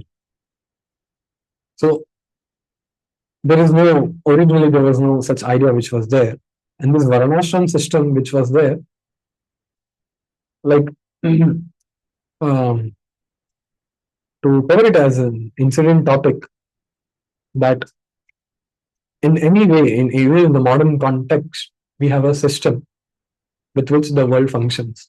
Okay, and that to explain the broad scope of the Vedic system of the Varnashram, we can take the example of the what the prominent right wing and the left wing which is there. So if someone knows about the left wing and the right wing, in brief it means that in the left wing, the meaning is that everything is same, all have equal rights. There is no hierarchy, and in the right there is a hierarchical system which is there. And if the question is asked that how Vedic system is it a left wing or a right wing system? It is actually externally a right wing and internally a left wing. Okay, as Prabhupada used to say, spiritual communism, in the sense that it is a very known fact, even in this modern world. In the Olympics, when the medal ceremony is there, so the first person who stood first, the second and third, so they stand on different levels.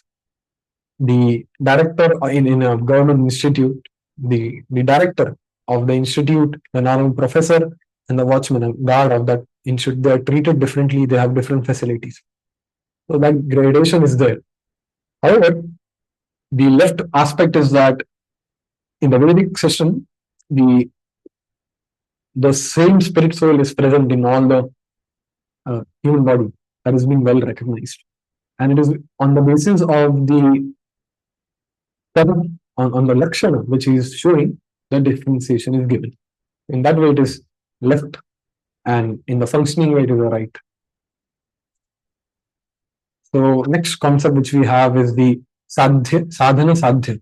So sadhya means the goal, and sadhana means the means.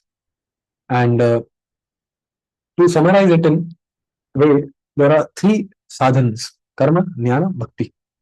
Sadhana is the mukti. Like in the ultimate aim is to end the suffering. Okay. This, of course, is an incomplete understanding of the mukti, but because it is common to all the schools, different schools, so let us take only this much. And the sadhana is the karma, jnana, bhakti. Karma means to performance of our prescribed duties to acquire pious karmas, and then thereby we can promote ourselves to higher planets. That is the karmic. Jnana is to cultivation of knowledge, renunciation, and to get rid of this world. And bhakti is to worshipping bhakti. Bhakti in the proper sense, bhakti. What bhakti means?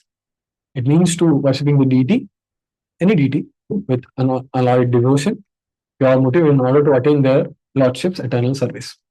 Ashtanga yoga is also there, but it can be said as a part of jnana, that is practicing of yoga to attain siddhis. So with this, we are done with the fundamental tenets which are there, and now we will come to the Vedas, which is there.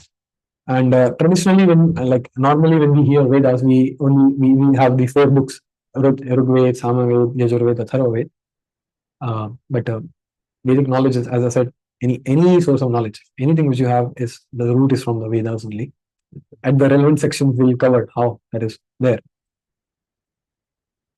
In the originally there was only one Veda. Okay, so now from here begins the Vedic, the Vedic part. Is there a question, Prabhuji? How does one attain liberation by karma? No, there is no. One doesn't attain liberation by karma. The point is that the ultimate, of course, like there are two aspects to the karma. what the Vedic prescribed karma is that they perform karma. So first is the sakam karma. Okay, so you do this, then you will get a goal. But then the aim is gradually to evolve the consciousness. So they do sakam karma, then do nishkam karma, and then they gradually come to jnana, and then they come to bhakti. This is the Vedic part, and in that way, the aim is attainment of mukti. And the karma mimamsa philosophy, which is then there, the sadhana, the goal is not mukti. It is only to attaining heaven or that way.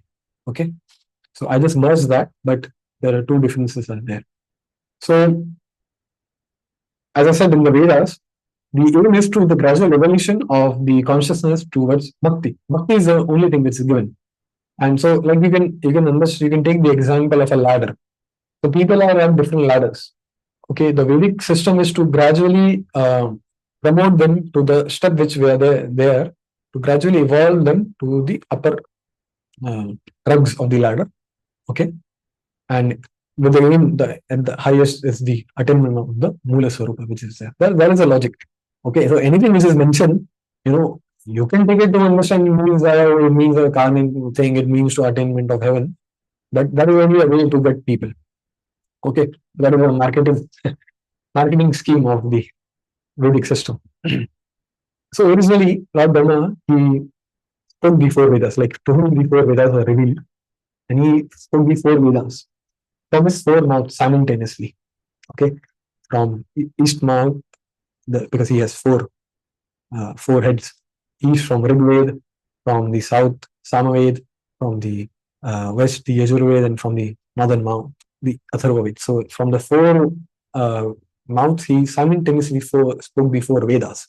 Rigved, Samaved, Yajurved, Atharvaved. But originally they were known as only a single corpus, that was Yajus. Later on, it was divided based on the requirements of the four types of priests: Hota, Advari, Brahma, and Udgata. I think so. It is mentioned. It is given in the notes.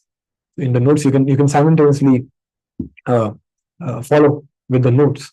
Okay, that verse which is there again, we find it from the 12th canto. Uruk Atharva Yaju Samnam Rashi Udbrutya Varshaga Chatasra Samitas Chakre Mantre Mani Gana Iva.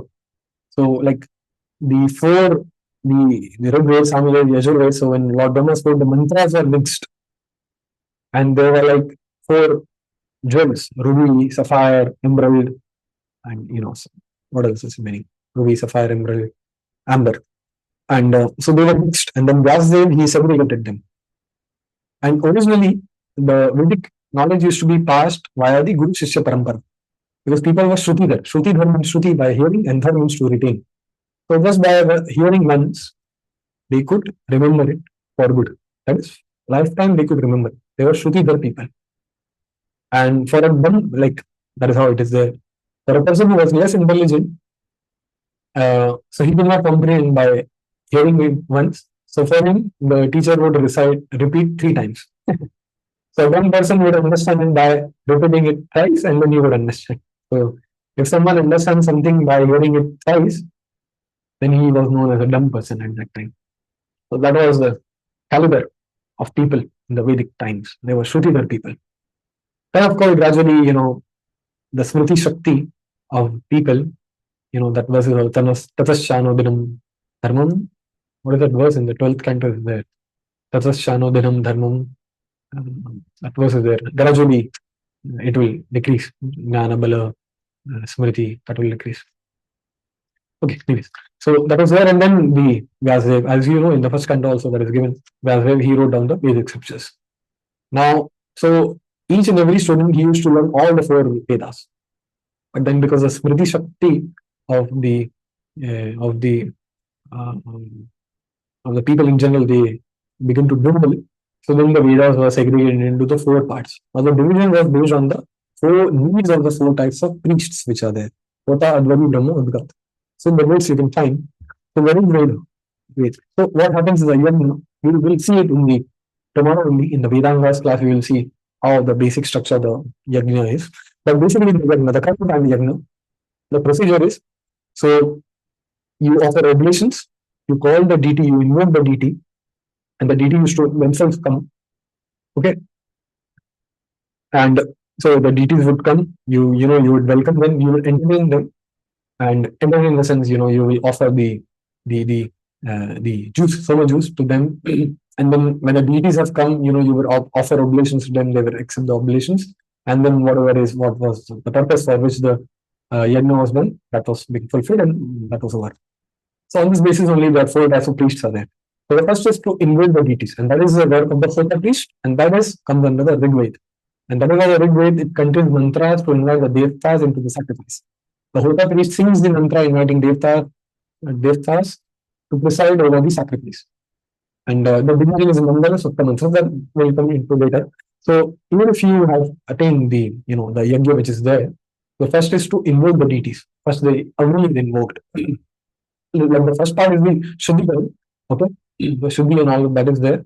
And then we have the invocation of the deity. Okay, if you have the Ghata Sapna that is there. If you are familiar with the how yajna is done, like even in ISKCON, like how that yajna is there, the Ghata is there, and that Sapna is there because the deity is invoked, particular deity in the Nasim Homa also.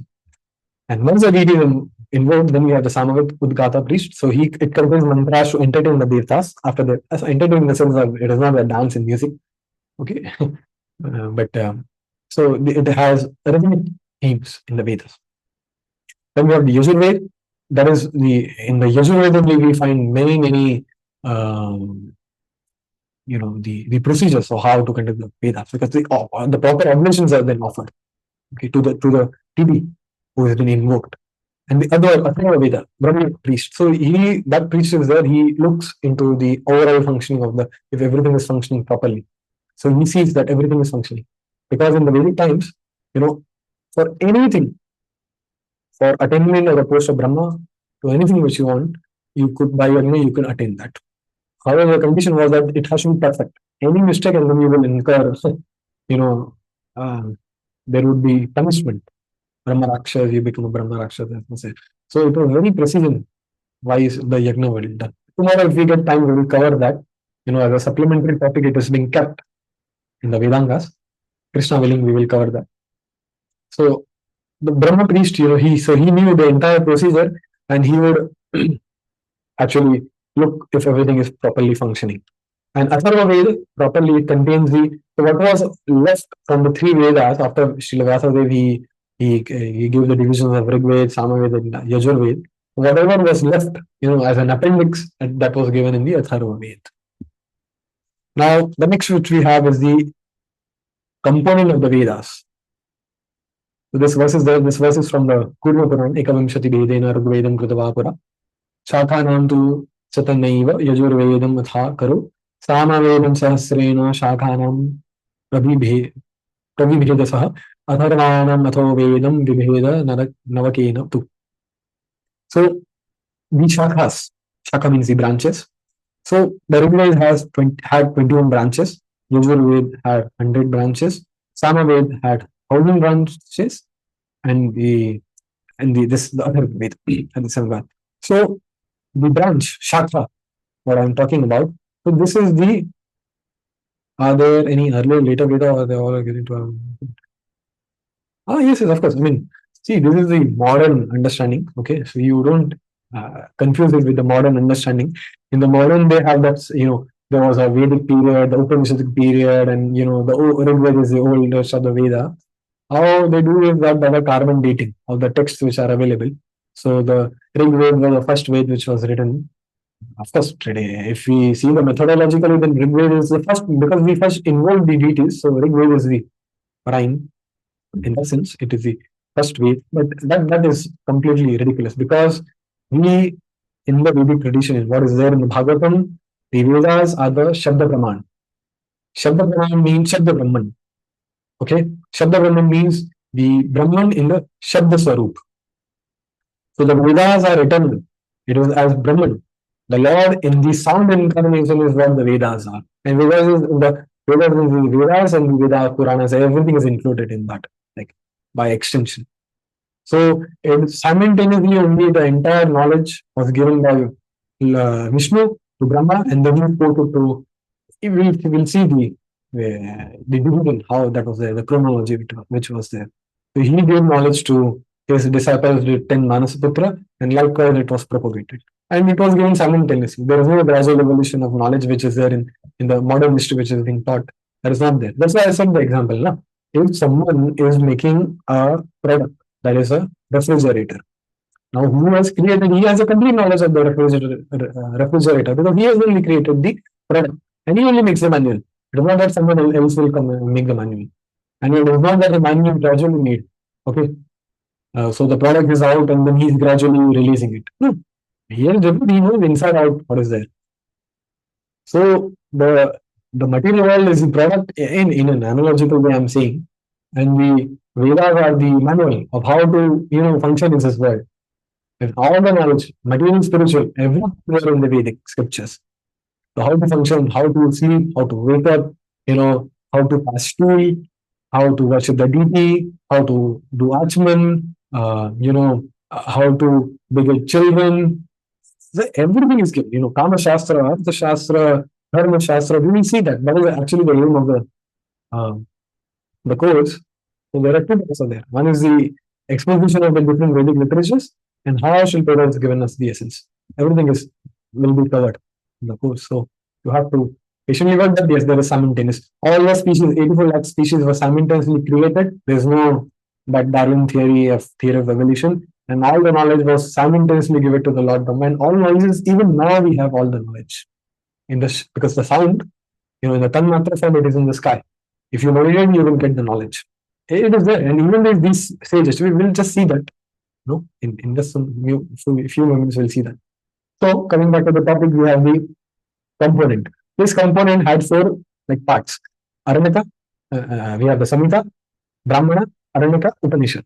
So this when I say the 1130, which is there, so 1130 Samhita, 1130 corresponding Brahmana, corresponding Aranyaka, corresponding Upanishad. So suppose we take a Taittiriya. Okay, so we had a Taittiriya Samhita, then we had the Taittiriya Brahmana, Taittiriya Aranyaka, and Taittiriya Upanishad. And it is a single corpus. Okay, it's not if you read the original Vedas, it is not that clear distinction is given. Here ends the how we have the Bhagavatam. First canto is ended now. The second canto is not like that. It is it is intermixed actually. Okay, but sages have mixed that in they have identified it, and that's why we have it. So Taittiriya Samhita is there. Then we have the Taittiriya Brahmana, Taittiriya Aranyaka, and Taittiriya Upanishad. Some parts are of course lost. As I mentioned, there are 4,520 parts. 1130 into 4. So that is 4520. But we have extent is the remaining. We have only 11 Samhitas, 18 Brahmanas, 7 Aranyakas, and 220 Upanishads only. That is only the 5%. So we have only 5% what is left. How it was destroyed? Many things were burned. Nalanda University, Takshashila, and all of that. Who went? You will be surprised by the answer. We think Islamic invasions, that is also an answer. But Buddhists also. The Buddhists, they had burned many scriptures. And that's why we lost lot of knowledge. Okay, but of course, it is not that, now that is also a difference with the modern history. Modern history, so we say knowledge is lost. Knowledge is not lost, it became unmanifested. Nothing happens without the sanction of Krishna. That knowledge was not required, so we don't have the knowledge. And of course, it is not the entire knowledge which we have. Okay, this is what Vyasadeva wrote for human society. Okay, it is not that everything he gave to human society. To the caliber which we have, only that was given. But in the Deva Loka, there are many more aspects are there. In Brahma Loka, he has the high. Lord Brahma, he has the most of the knowledge. And also, our Brahma, so there's a verse, Ananta Vahi Vedaha. So Vedas are Ananta. So Lord Brahma was also given, according to his capacity, he was given the knowledge. Because he has only 4 heads. Our universe is the smallest universe. The bigger universes, they have, you know the story. Different Brahmas, they have different heads. So they are giving, accordingly, they are giving knowledge. So according to the Yogyata, knowledge is given in the Vedic tradition. It is not by Shamta. Okay. Shamta in the sense that I have a Shamta. Okay. We can store, for example, some confidential knowledge is there, confidential data is there, some intelligence data is there, governmental data, and it is 20 GB. Now my laptop has 1000 GBs. So I have the capability to hold that. Shamta to hai to give me. I can say that give me 20 GB of data. I can store it, but yogyata is not there. Na? I'm not qualified to have that knowledge, and that is the difference. Eklavya and Arjuna.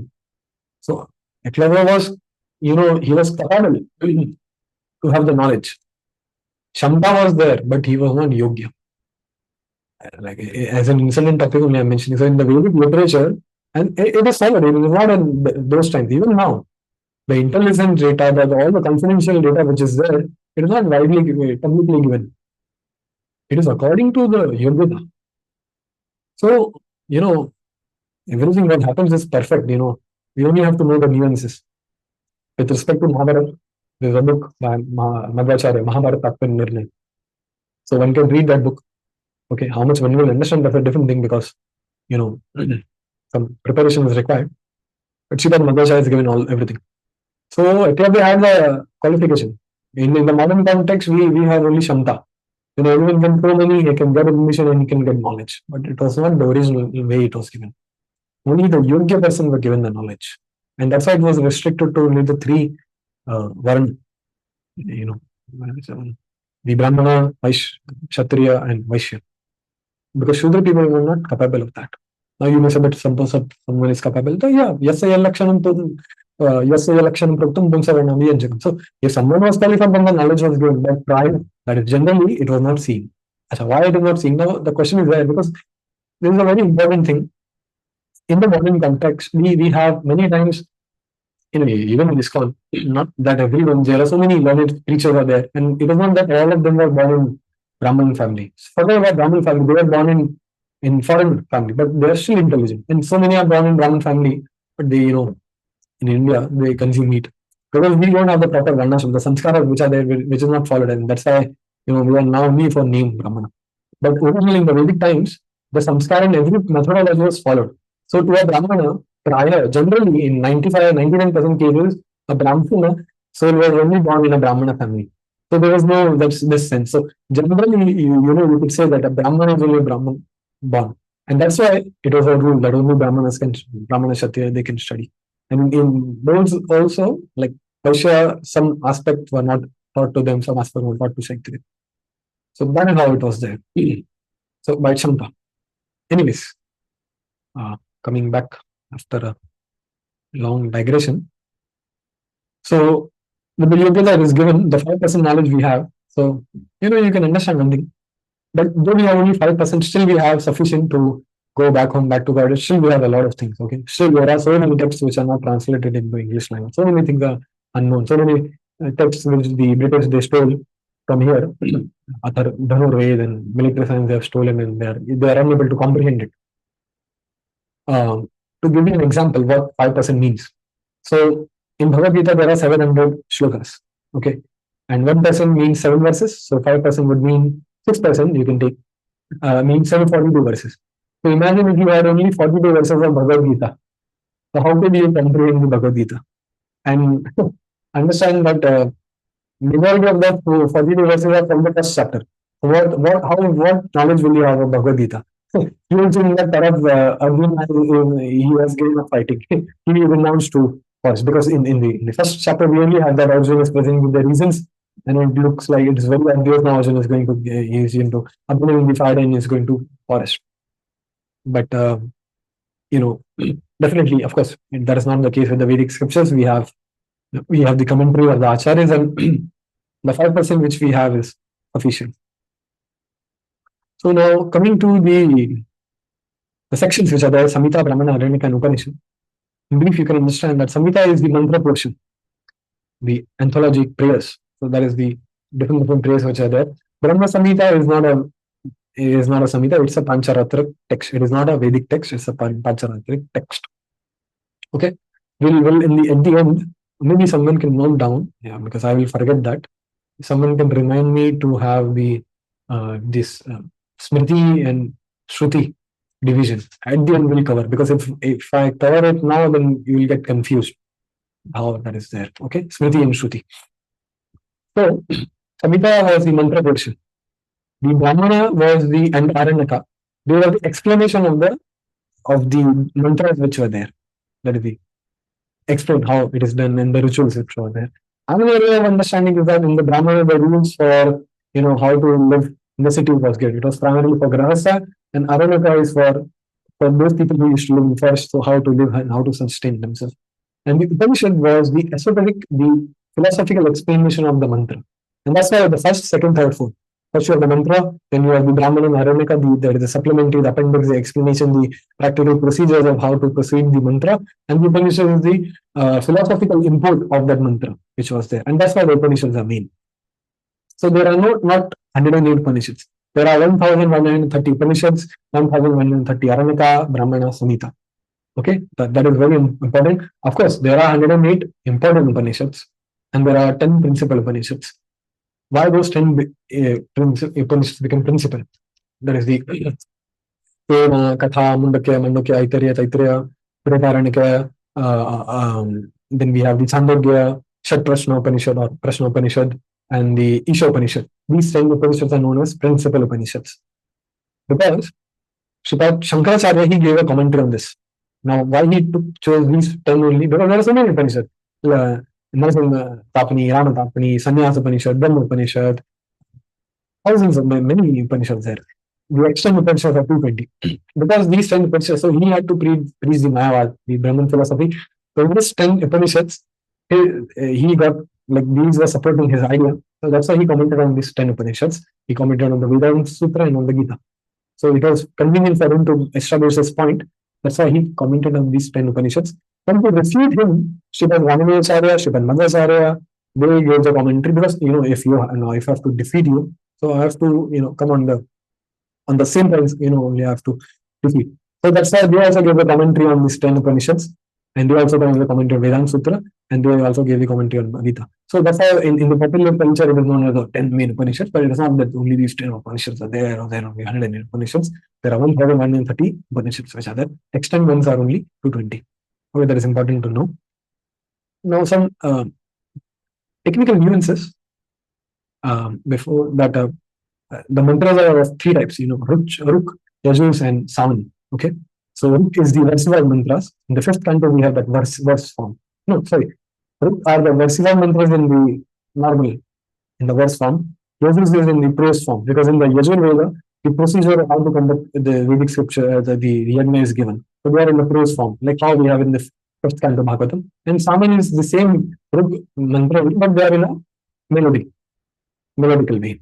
And in this those are the types and the nature of the mantra which is there. We have the Ruk, like in the Ruk Ved, we find Ruk type of mantra, that's why it is named as Ruk Ved. In Yajur Ved, we find this type of mantras that we have Yajur Ved, because in Yajur Ved, many prose order are there, Shatopanishad and like that. So Shatapata Brahmana, that is there.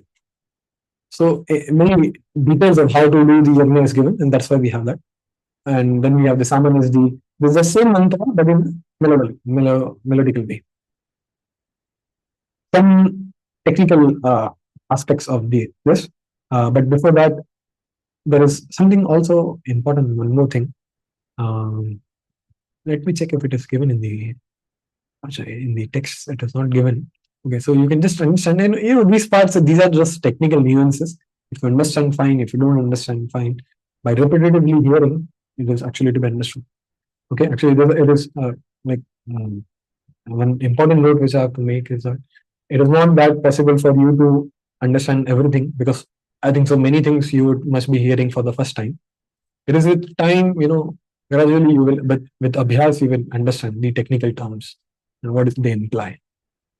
So with the shakhas which were there were some appendixes also which was attached. The Prati Shakhas, the Anukramani, the Shikshas, the Kalpa Sutras which were attached, like to each and every Shakha, because each and every Shakha, as I said, it was transmitted in an oral tradition.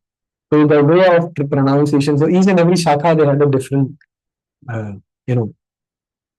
dialectical, this imposition. So that was mentioned in the appendix.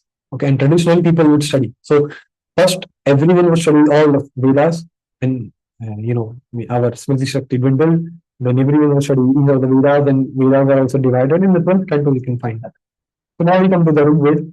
The extent Rig Ved which we have is It has got 10,552 mantras, which are divided into 1028 suktas. Sukta is like it is the compilation of mantra. And there are 10 mandalas. You can understand it as mandala as an analogy, as cantos. Sutta means chapters, and chapters and the mantra means the verses which are there in Bhagavatam. Okay, as an analogy you can understand. Another way of dividing the Rig is into the Ashta, 8 parts which are there.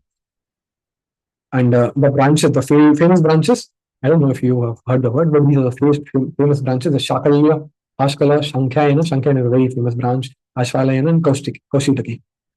Okay, Brahmavriksha is also the name of Ruga Samhita because it has got many verses, which is there, many mantras which are there. The difference between mantra and verse in Vedas, in Upanishads, we don't say the verses. For Bhagavatam, for Bhagavad Gita, we say verses. In the Upanishads, we say mantra. There's a difference to it. And that is why we'll cover it that again, just write it down. Smriti and Shruti, what are the difference?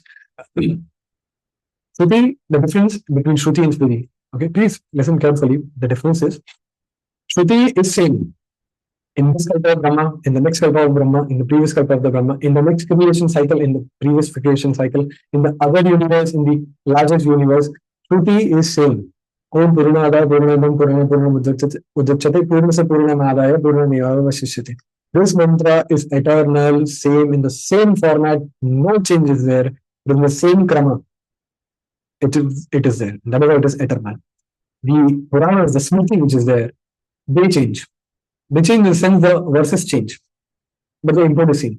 So the Bhagavad Gita of the next kalpa, not the same verses will be used. Okay. Sochana sochasam prajnadam sabhashase kathasam cha nanu sochanti pandita.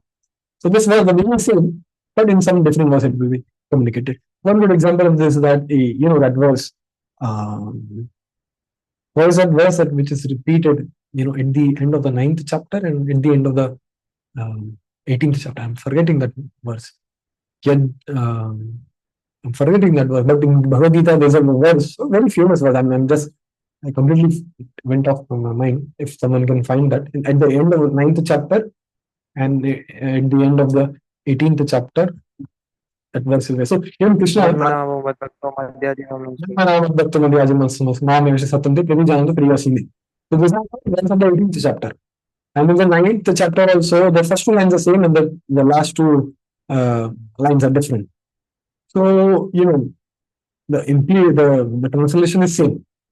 So you can understand in similar fashion, the verses, the meaning is same, but the different the words are used. Because there's no difference between Shruti and Smriti. Okay, so next we have the Yajurveda. It has got 2 parts, Shukla Yajurveda, Krishna Yajurveda. And in the former, the mantra and Brahmana. So mantra means the Samhita part. At the end of the Samhita part, we have the Brahmana. At the end of the Brahmana, at the very end, we have the Aranyaka. And at the very end of the Aranyaka, we have Upanishads. So we read the Vedas, we cannot even decipher that. It is with the, those who are experts, they have given the classification. That is how we have. So in the Shukla part, the segregation is very clear, but in the Krishna Yajurveda, it is very interspersed. It's very difficult to actually separate. Like we have mantra, then we have Brahma portion, then again we have mantra portion.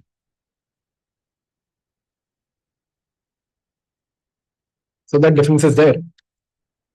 And the famous branches of the Shukla Yajurveda, so you can just, these names, because they are Vedic names, even by hearing them, it is very good.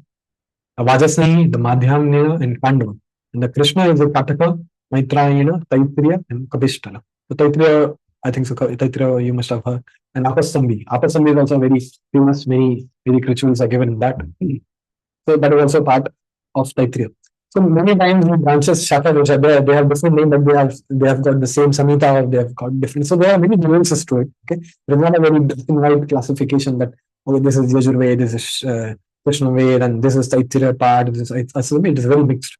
Okay, so that is to be considered. We have to keep this in mind. It was Yajurveda was also called Nigada because it was constantly recited. Okay, and the current 2 major parts which are there is the Madhyamnina and Taittiriya part. And because so if in the 12th canto, you can go and you can read it. So, okay, we will cover that part. Okay, let me just first cover. And again, the difference. So I've just given you can go through it because due to lack of time, I'm not going through them. But these are just technical details. Like in the Madhyamina Samhita, there are 40 chapters are there, and in the 40th chapter, at the very end, we have the Ishavasya Upanishad. That is it, Ishopanishad, which we have. So that is very at the very end of that. Okay, so that is there. And Taitra Samhita, a very famous Agnishtama, Jyotishtama, they are very Vajaspeya. Okay, Vajaspeya, Vajaspeya and Agnishtama, they are different. By Agnishtama, if I'm not mistaken, in Agnishtama, we attain heaven, but by Vajaspeya, the kingdom of heaven is certain. Like we become, of course, after performing 100 times, we get the lordship of the heaven. So there are different, many, I skipped many yagnas I mentioned. Then we have the Samaved. Okay, again in the Samaved, it is the same. Many verses are same of the Rig only, but they are in a melodical way.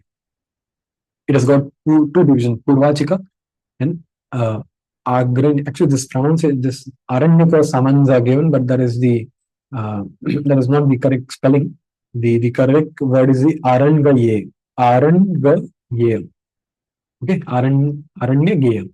That is Aranyaka. Just this typing area is there. Now this so the mantras are in two types: Pura Archika and Uttar Archika. So you need to understand one thing: why this many people in the modern context for this British, as I said, the Vedas are Apaurushaya. That is, they are not Purush means work of a human, and it is even inhuman. Like Apaurush means it is not a work of a Purush, and a word belonging to a Purush is known as Paurashaya. It's a Tadit Tamas. The Paurashaya means it is not work of a human being.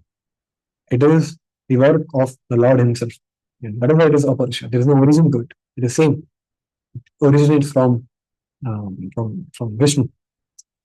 But the Britishers, they very cleverly they said yes, Veda, and because when they had come, it was impossible to question because it was so ingrained in our blood. So if someone would come Vedas or they are nonsense, they are wrong. So it was impossible to sustain. So they would say yes, Vedas are true, but they are Parusha. They are written by different sages. And how would they justify? Look, there are different branches are there. Because if you read Rigveda, you can go and open it. So everything like this part is of Vishwamitra, of Gargya. So different parts are there. And they said, look, there are works of different rishis. So they said, oh, they are great works. They are great works of rishis. So that's how they mentioned it. But so they cut out the aspect of Paurusha, the God, the divine aspect of it. And they said that they are the works of great sages. It's a very dangerous, they a very subtle destruction. The Buddhists and Muslims, they did a gross destruction. He just destroyed them.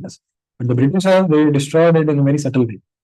And that is why, and they would promote this Arya Samajam, if you know the history, otherwise, if you know the history, then mentioning Arya Samajam, they would support this. Arya Samaj, Brahma Samaj, because they would say Vedas are works of this, great sages. Nowadays, of course, many people, they are being glorified. They are in Saraswati and all of that, but we need to understand that they would say Vedas as there. And this is a very important point. Vedas are Aparusha, they are the works of Lord Himself.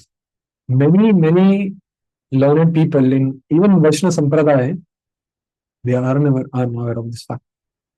It's a fact. Maharaj, like Bhaktivedanta, sorry, Maharaj, he was only mentioning. But in one debate was there in a Mayavad sannyasi, there is a Mayavad, but he was saying that Vedas are Aparusha in some context. And so many Vaishnava Buddhist scholars, they were questioning, oh, what are you saying? The scholars from Tirupati, they were questioning because they are unaware of this fact. It becomes very difficult for them to understand this, how they are Aparusha. Oh, okay, they can be works of great rishis. So now the question will come that why when the different rishis names are there mentioned? Because the thing is, as I said, anyone can access the knowledge with the meditation. So the knowledge was there, the rishis would meditate, and in the samadhi, a certain portion of mantra was revealed to them. And to the rishi to whom it was revealed, the name was given. This Maitreya or Vishwamitra, and like that we have Vasishtha, like that. But it's not that they are the composers. They are readers. They got the knowledge, they meditate and they wrote it. Okay? That is to be understood. It is not creation of this. How do you assure that this fact is operation? How do you assure it is fact that it is operation? Because it is there is no human origin to it. Any human work, it has defects. Rama, Pramada, Vikram, Viksa, Karana, Padava, Asha, Vigna, Vakyanai, Isabadusha. In the words of Rishi Munis, of course, it is not in a very gross form, but it is in a very subtle form. But some dosha is present. Okay, like it could be present. But Vedas, there is no. And Vedas themselves, they testify that they are Aparushiya. You cannot have, I mean, it is a question asking that the sun only reveals itself. You cannot reveal a sun by using a lamp. The sun itself reveals itself. It has to be understood. Vedas are Aparushiya. It has stood the test of time. Whatever is mission, whatever is being given, that is true. It has stood the test of time. Okay, so in the relevant section, we'll cover it at the end because now we have to wind up this. So, Purvanchika was the portion which was revealed to them, and Uttarachika was the portion which they wrote, the rishis which they wrote.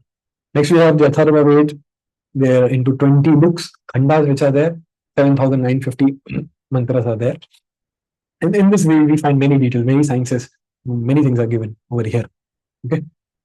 So that is with the four Vedas and the propagation of the Vedic literatures. You can find it in the first canto and the 12th canto.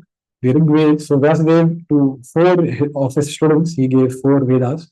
To Pailarishi, he gave the propagation of Rig Veda. To Vashampayana, he gave the propagation of Samaved. To Jaimini, he gave the propagation of Yajurved. And to Sumantu, he gave the propagation of Atharva Ved. Vashampayana, then he gave it. So these rishis were there, then they gave it to his disciples, and then that is how it got divided.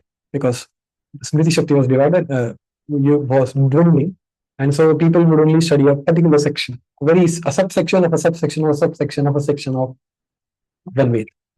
That is there. You can find the details in the 12th canto. The story, you also know the story. So Yagnavalkya was a student of Vaishampayana, and the story is that one time, so the other disciples, they were performing some atonement for their guru Vaishampayana. So Yagnavalkya, in a very egoistic manner, he said that, Gurudev, what will these students of yours do? Let me only do. So Gurudev was very angry. Vaishampayana, he said, you vomit out all the knowledge which I have given to you. So he vomited out all the Vedic mantra. Now the other disciples which were there, so they were very greedy, for knowledge is like a greed. So, but how could they consume the vomit? So in the form of they converted their form in form of partridge. Partridge, it's a type of bird. And the Sanskrit term for partridge is Taitriya. Taitriya. And then we had the Taitriya. And then he was told to, just leave the ashram.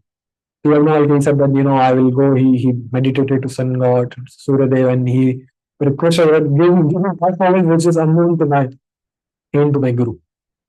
So that story is there. So that is how we have this. And so now the division of Vedas, as I said, there are two Vedas, Yajur, Sam, Atharva, and each of that they have the composition of Samhita, Aranyaka, Brahmana, and Upanishad. Another way of dividing the Vedas is in the way of the sadhana sadhya. That is, we have the karma kan, upasana kan, and jnana kan. The karma kan is with the, as I said, they do yagna, they do different type of yagna for elevation into this to elevation to heavens. Upasana kan is to recommending the deity worship, worshipping a deity. Any sort of that is in upasana kan. Like bhakti marg is also under the upasana kan. It is not karma kan, different. It's not a karma, it's not a jnana kan.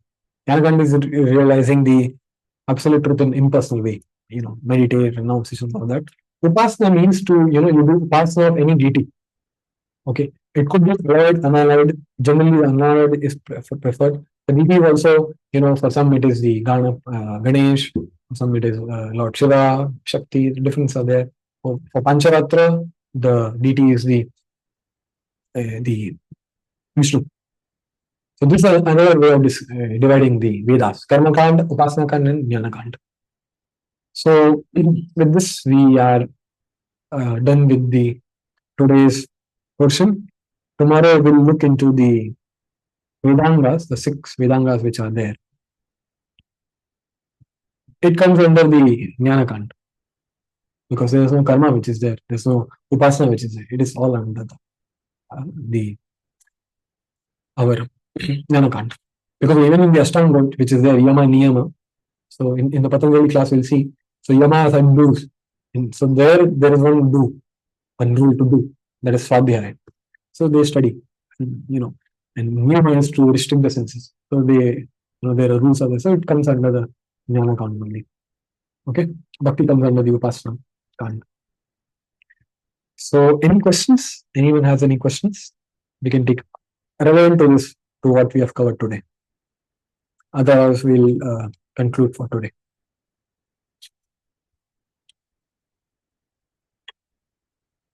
So, no questions?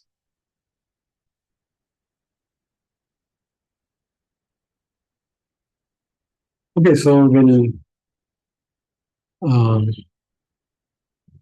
culminate our class here only today. Tomorrow we'll look into the Vedanga and Asankhya in terms of Bhakti, Karma, and Jnana.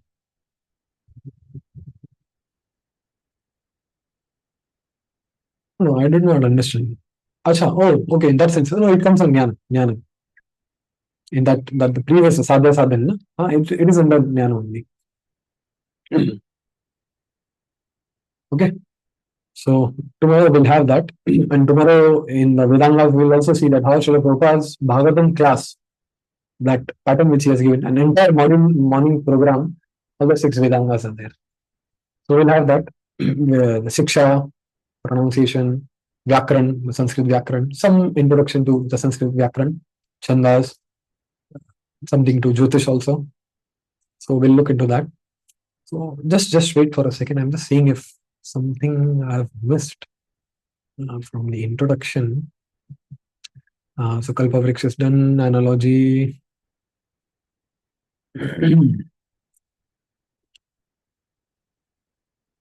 So this is very clear that so in the Vedas we find all sort of knowledge. When something may not be applicable to you, it's like a Kalpavriksha. Different sadhya sadhana are given for different type of people. And the aim is, of course, the gradual aim is to bhakti, but it is done in a krama, in a gradual sense. And it is the aparashaya, there is the Shruti Smriti part, how division is there, we'll see it at the end. Okay? So we'll stop here only. Yam Brahma Varunendra Rudramaruta Sunvanti Divya Save Vedai Sangha Pada Krama Upanishide Gayanti Yam Samaga Dhyana Vastita Tadgatina Manasa Pashyanti Yam Yogino Yasyantam Na Vidu Sura Sura Gana Devaya Tasmai Namaha Om Purnadaha Purnamidam Purnamudachyate Purnasya Purnamadaya Purnamevavashishyate Om Shanti Shanti Shanti. Thank you very much. Hare Krishna.